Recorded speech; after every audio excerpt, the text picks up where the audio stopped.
Mushroom দোলমা। Mushroom দোলমা লাগছে। এই mushroom সিদ্ধ করে রেখেছি, এটাকে কেটে নিতে হবে।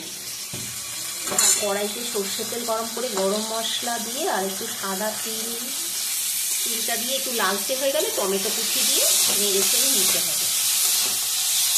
টমেটোগুলো নেড়ে এর মধ্যে কাজু বাদাম দিয়ে দিলাম আর চীনা বাদাম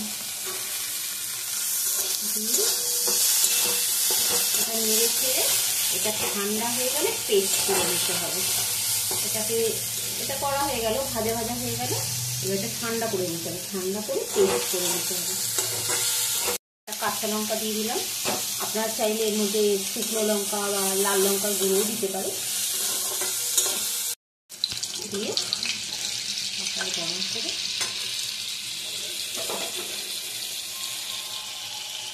ঢেলে দিয়ে সটে করে নেব।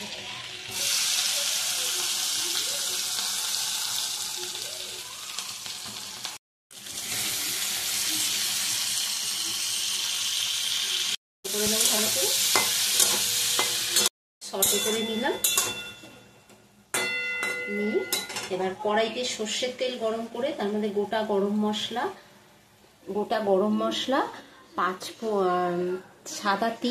সাদা তিলটাকে ভালো করে ভেজে নিয়ে তার মধ্যে টমেটো কুচি, কাঁচা লঙ্কা দিয়ে ভালো করে সটে করে নিয়ে আর বাদাম, চীনা বাদাম আর কাজু বাদাম ভালো করে দিয়ে নেড়েছে পেস্ট করে নিয়েছি। পেস্ট করে এই পেস্টটা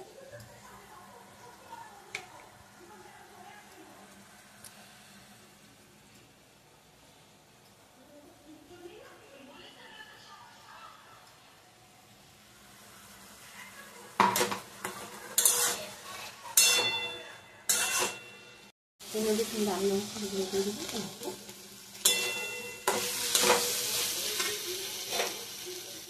দুধ দিয়ে দিলাম,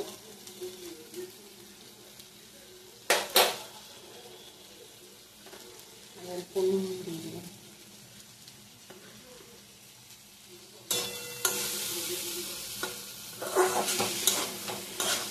মাশরুম দোলমা। আমার মাশরুম দোলমা। এই মাশরুম দোলমা যদি আপনাদের এই ভিডিওটা যদি ভালো লাগে, লাইক শেয়ার করে সাবস্ক্রাইব করে কমেন্ট করবেন। Thank you.